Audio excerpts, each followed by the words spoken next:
La Santa Muerte, venerada en la penumbra de lo sagrado y lo profano, es un símbolo de devoción y misterio. Representa justicia, protección y cumplimiento de deseos, trayendo a quienes buscan consuelo en lo espiritual, rodeada de muchas controversias. Sus creyentes aseguran que su poder trasciende lo terrenal, ofreciendo favores a cambio de fe. Quizás tú que nos escuchas seas un fiel devoto o quizás no, pero tocamos estas experiencias con mucho respeto. Sin más, los invito a escuchar estas historias de terror con Inframundo. Sin más, comenzamos.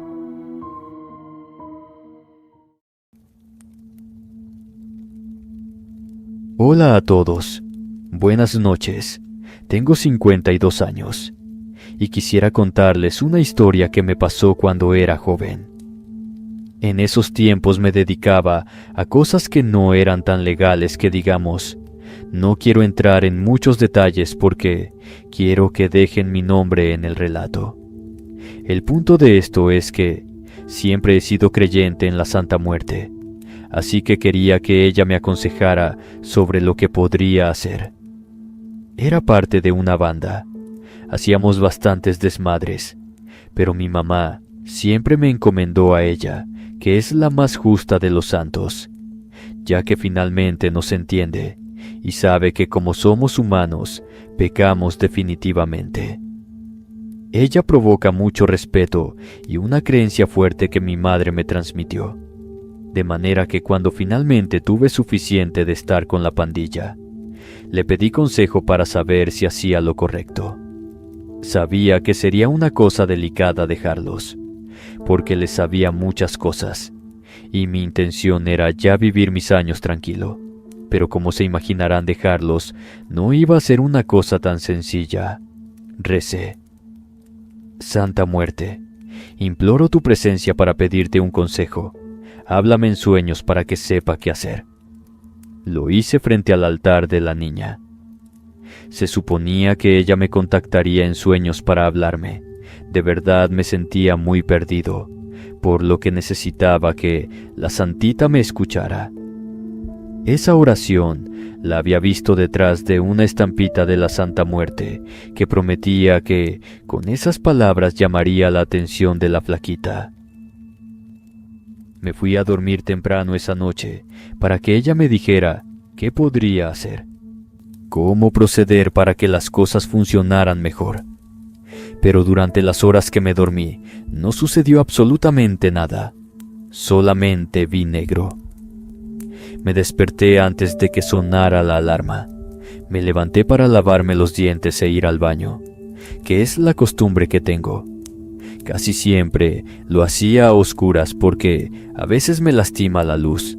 En esa ocasión, luego de escupir la espuma que había hecho con la pasta dental, me miré por un momento en el espejo y noté que detrás de mí había una figura encapuchada con un manto negro. Se notaban los huesos blancos y pulcros, las cuencas sin ojos y una sonrisa que parecía imposible al ser parte de un esqueleto. Todo mi cuerpo se estremeció.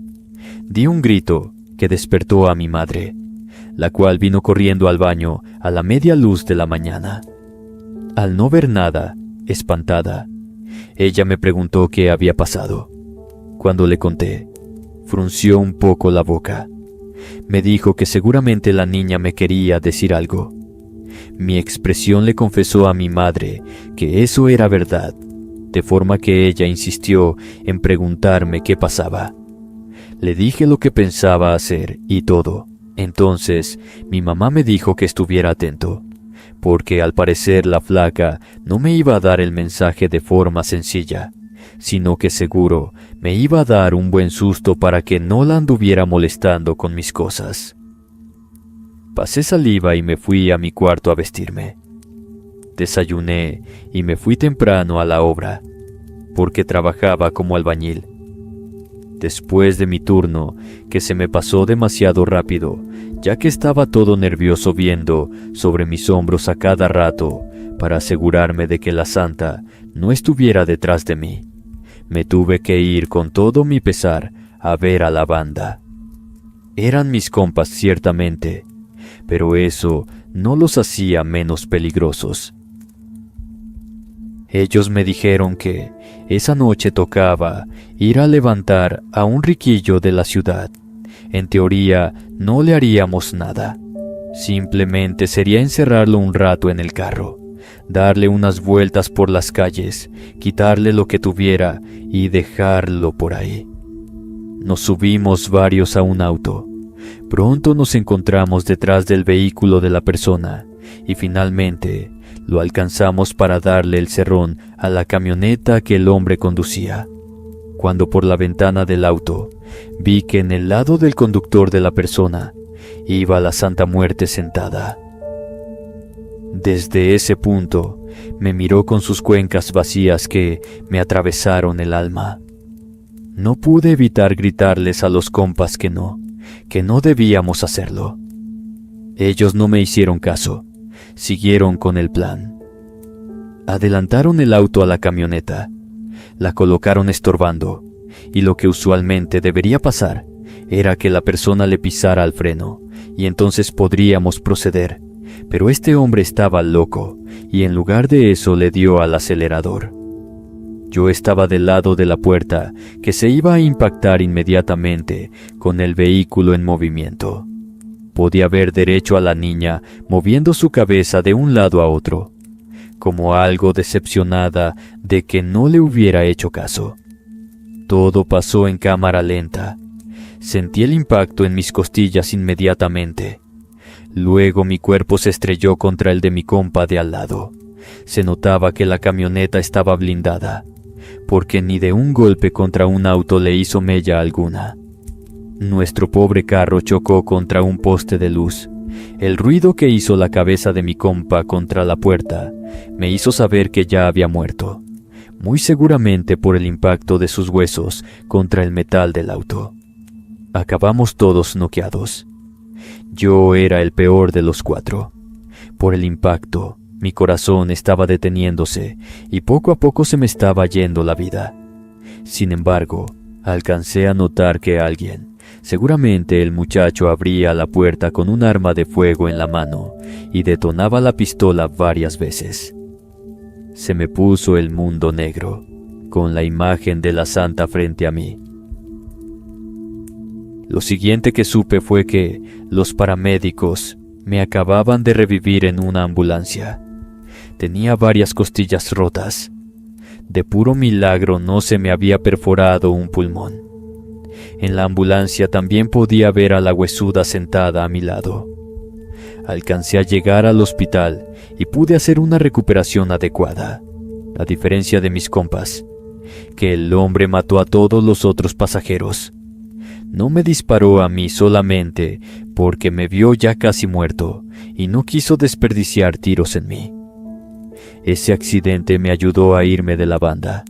Simplemente les dije que ya no podía hacer los trabajos porque me sentía mal con lo que había pasado con mis compas. Ellos lo dejaron pasar porque, además, mi movilidad nunca fue la misma luego del accidente. El infarto que me dio por el choque sí me dejó algo tocado. Después de todo lo que pasó, mi madre me dijo que debería agradecer a la Santa Muerte que me hubiera dado una salida a mi problema, aunque quizá no fue la más amable. Fue la que podría haber tomado de forma más tranquila de no haber tenido tanto miedo de mis amigos antes, sin haberla tenido que meter en el asunto. Hola a todos. Mi relato es fuerte, pero espero que puedan narrarlo.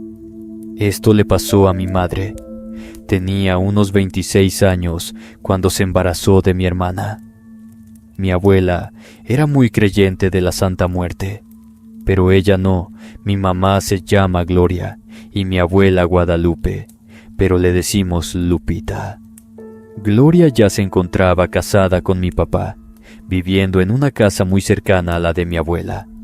Ambas decían que en ese momento se encontraban bien, pero la verdad es que mi mamá se había enterado unos cuantos meses antes que tenía un tipo de cáncer muy agresivo, justo en una zona del cerebro que la hacía alucinar cosas. Constantemente veía a personas que ya habían muerto deambular por la casa, como si no hubiera paredes o nada que los pudiera detener. Mi mamá decía que le daban pesadillas constantes y el despertar no era mejor. Así se dio cuenta de que estaba mal y fue al doctor. Comenzó su tratamiento, pero las cosas no parecían mejorar. Y como siempre en la vida, se abren caminos y apareció mi hermana. Dice mi madre que estaba lo que sigue de cero planeada. De hecho, en ese momento estaba tomando anticonceptivos. No había forma de que existiera. Ella dice que notó que algo iba extraño, pues comenzó a ver una niñita vestida de blanco corriendo por la casa. Juraba que no la conocía, que no tenía idea de quién era, pero que su aire familiar la hacía pensar que seguramente era parte de sus alucinaciones. Siguió con su vida. Los periodos le llegaron como siempre y al segundo mes. Pese a que se confundían los síntomas con los de la quimioterapia, el doctor le dijo que había algo muy extraño con su cuerpo y al revisarla, notó que estaba embarazada. El médico se quedó de a una, igual que ella. No había manera. Le sugirió terminar con la gestación, porque después de todo, ya había recibido mucha radiación y medicamentos fuertes que podrían generar mucho malestar en el bebé. Mi madre le dijo que lo tenía que pensar. Enseguida fue con mi abuela Lupita para contarle todo lo que estaba pasando. Entre llantos, ella apenas comprendía lo que le quería decir su hija, pero se dio cuenta de que no había manera de que el bebé saliera bien.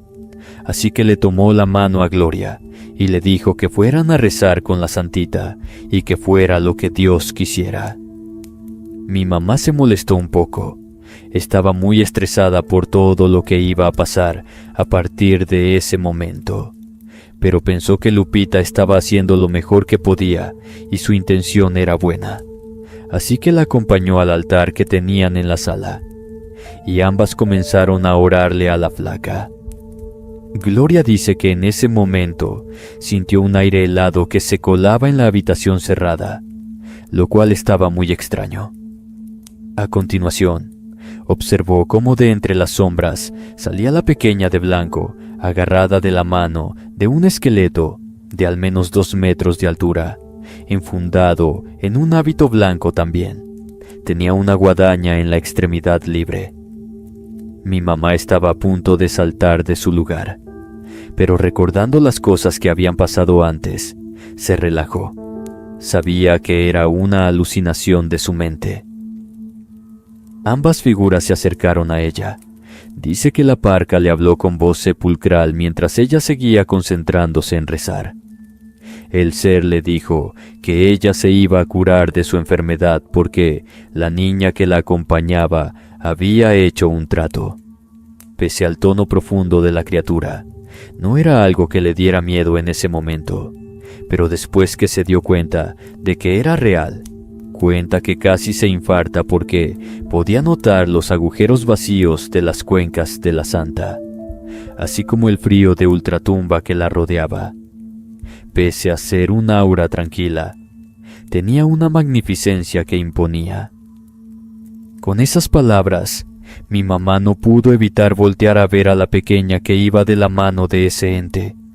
Ella le sonreía y le decía que, aunque no hubiera podido conocerla, estaba feliz de haberse encontrado con ella, aunque fuera un ratito. Luego la abrazó y ambos espectros se fundieron con la oscuridad de la habitación. En ese instante, Gloria no pudo más. Se levantó de un salto asustando a mi abuela. Gritó que no, que ella no aceptaba el trato, pero como si hubiera sido algo que no dependía de ella.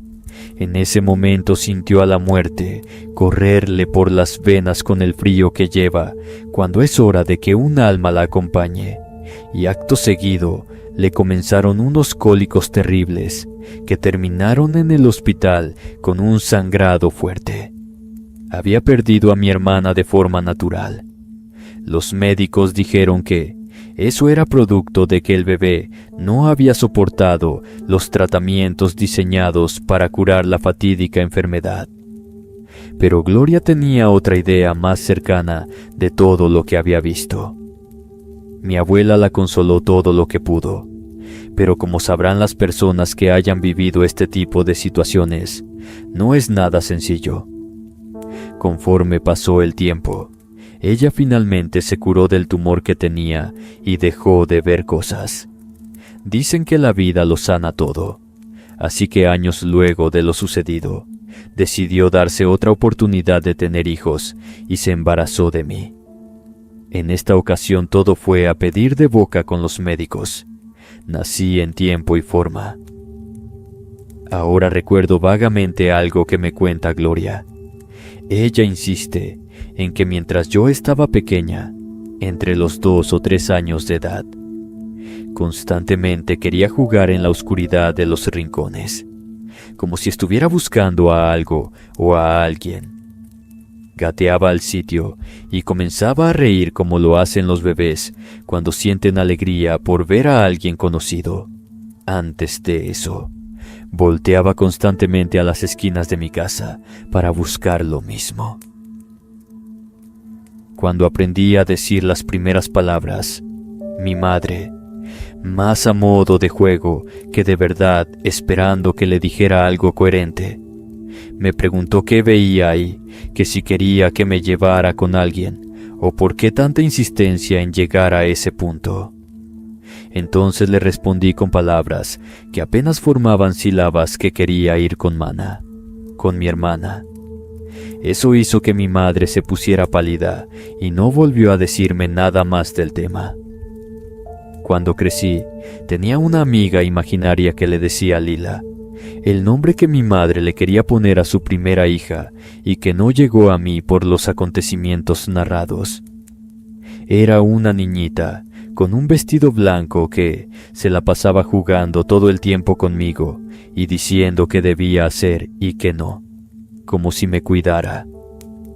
Conforme crecí, perdí esa facultad para verla, pero de cuando en cuando la puedo sentir a mi alrededor, sobre todo cuando le rezo a la flaquita con mi abuela. En esos momentos se siente una paz enorme que nos envuelve y un perfume a flores invade la sala. Mi abuela misma es la que dice que seguramente Lila me va a cuidar toda la vida, como lo hubiera hecho de no haberse adelantado al otro lado. Sé que muchas personas quizá pensarán que la Santa Muerte fue la mala en esta ocasión, pero creo firmemente en que ella no puede medir sus decisiones en términos humanos. Así que solamente hizo lo que podría ser mejor para 2 almas atrapadas en una decisión imposible, ya que si mi madre continuaba con el embarazo, además de haber altas posibilidades de que Lila naciera mal, tendría que dejar sus tratamientos y seguramente eso le hubiera causado la muerte.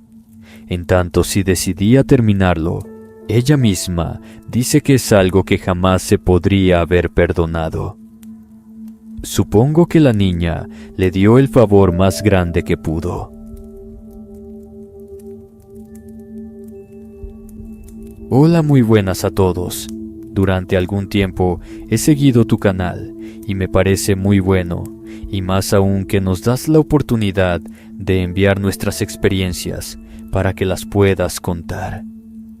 Mi nombre es Arturo Callejas y he vivido una verdadera experiencia paranormal. Mi historia comienza en 2012, cuando tuve que salir a la ciudad para estudiar específicamente en Guadalajara, Jalisco. Tuve que buscar bastante, ya que los lugares de alquiler eran bastante altos y mis padres no podían costear tanto. Así que de tanto buscar por fin di con una vieja casa que tenían en renta, la cual estaba muy barata, pero también muy descuidada. Quedaba a las afueras de la ciudad, pero no había tanto problema, ya que podía moverme con facilidad y andar en camión o en metro. La casa era algo espaciosa de un solo piso, 3 habitaciones, su cocina, un baño, una sala y un patio trasero.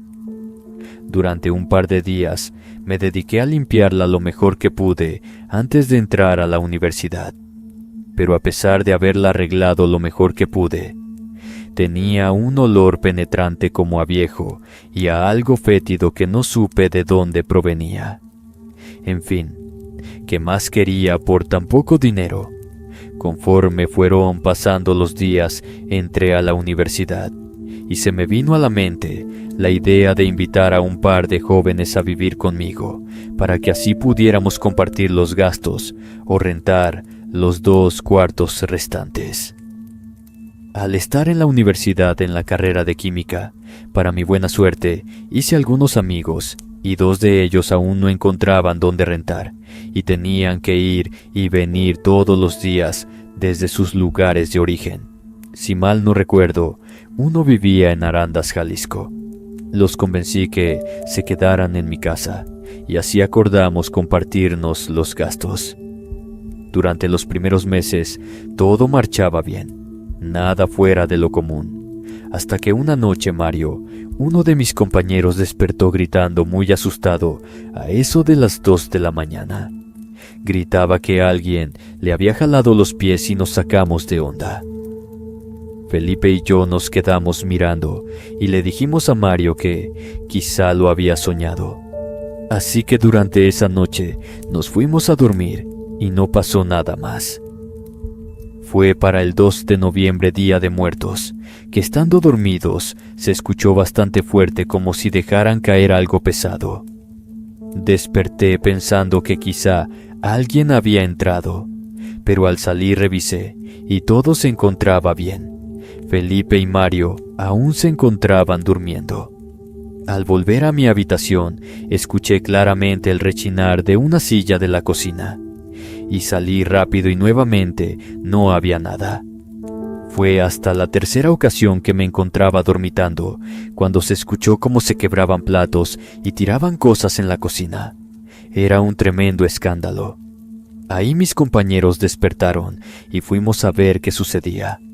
Al encender la luz de la cocina, platos, cubiertos y demás utensilios se encontraban esparcidos por todos lados. Todos estábamos asustados y comprendimos que ahí había algo extraño habitando la casa. Dejamos las luces encendidas y ya no escuchamos nada. Así fueron pasando los días y de vez en cuando se escuchaban ruidos. Ya hasta comenzábamos a acostumbrarnos. Una noche después de volver de una fiesta, ya de madrugada, estábamos un poco pasados de copas, tanto que Felipe se quedó dormido en la sala. Yo no podía dormir y conforme fue pasando la noche, escuché unos pasos en mi habitación como si alguien anduviera ahí. Al levantarme un poco, mi ventana quedaba al patio. Vi una silueta de una persona parada como viéndome. Aún estaba algo mareado y creí que era por la borrachera, pero en eso Felipe gritaba maldiciendo a los vientos que lo dejaran en paz. Cuando Mario y yo salimos a ver qué sucedía, Felipe nos decía que no lo estuviéramos molestando, que ya no eran horas de estar molestando. Sacados de onda le dijimos que estábamos dormidos y él de necio que porque le jalábamos los pies y le dábamos manotazos en el cuerpo. Lo revisamos y en la espalda tenía golpes recientes como si lo hubieran golpeado. No sabíamos ya qué hacer con la situación. Cada vez las cosas se ponían más raras, hasta que Mario consiguió el número de un chamán o curandero, no sé cómo se llamen exactamente.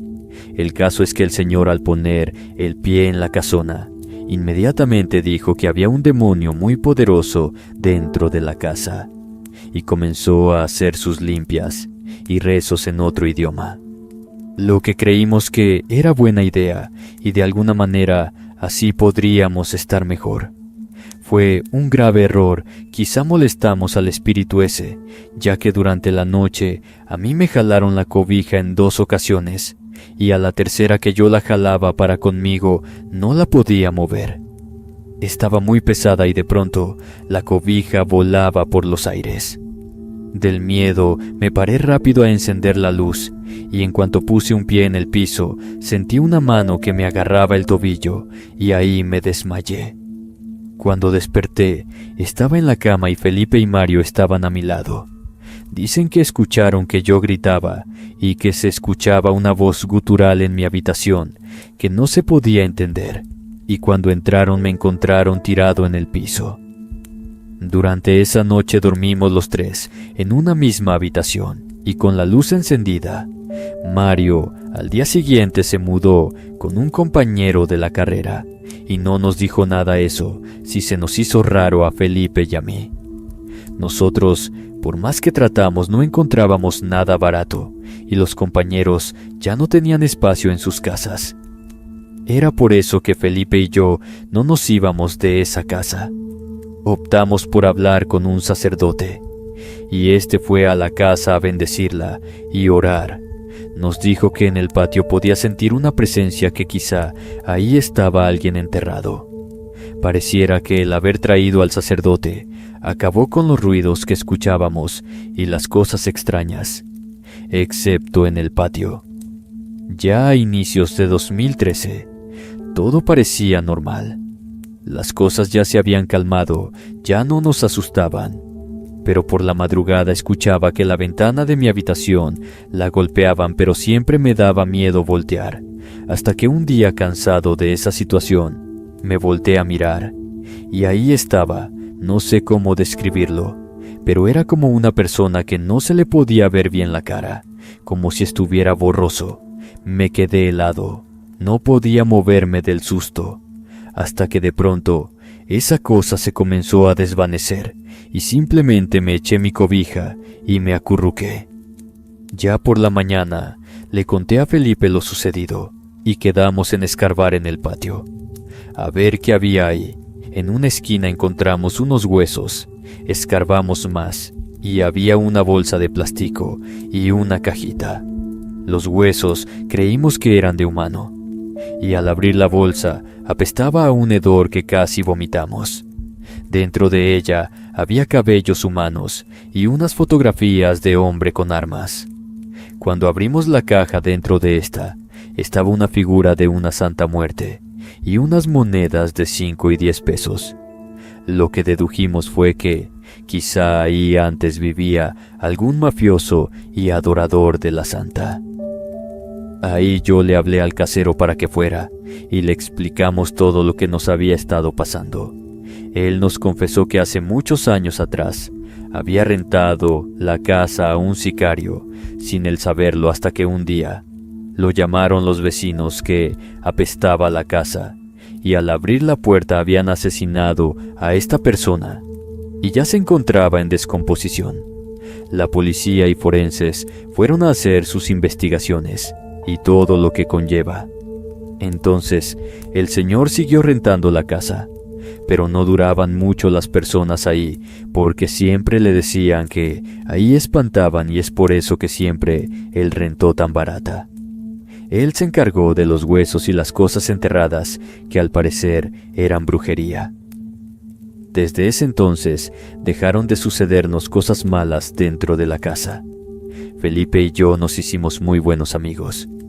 Un día, platicando con Mario, le preguntamos acerca del por qué se había ido tan de repente y sin decirnos nada. Obvio sabíamos que era porque ahí asustaban, pero él nos contó que la noche que yo me desmayé, se levantó a la cocina a tomar un poco de agua y comenzó a escuchar unos pasos en el patio y que arrastraban como unas cadenas. Al asomarse al patio, ahí estaba un hombre con una cara que le sonreía y le decía con la mano que fuera. Dice que se persinó, y cuando lo hizo, vio a esa aparición como se iba saltando entre las paredes y las otras casas hasta desaparecer. Mario en ese momento agarró sus cosas y se fue a casa de un compañero donde le dijo que ahí podía quedarse. Durante los siguientes años seguimos viviendo en esa casa sin problemas, hasta que terminamos la universidad. Actualmente trabajo para una empresa de fármacos y de vez en cuando hablo con Felipe. Esta ha sido mi historia, espero que les guste.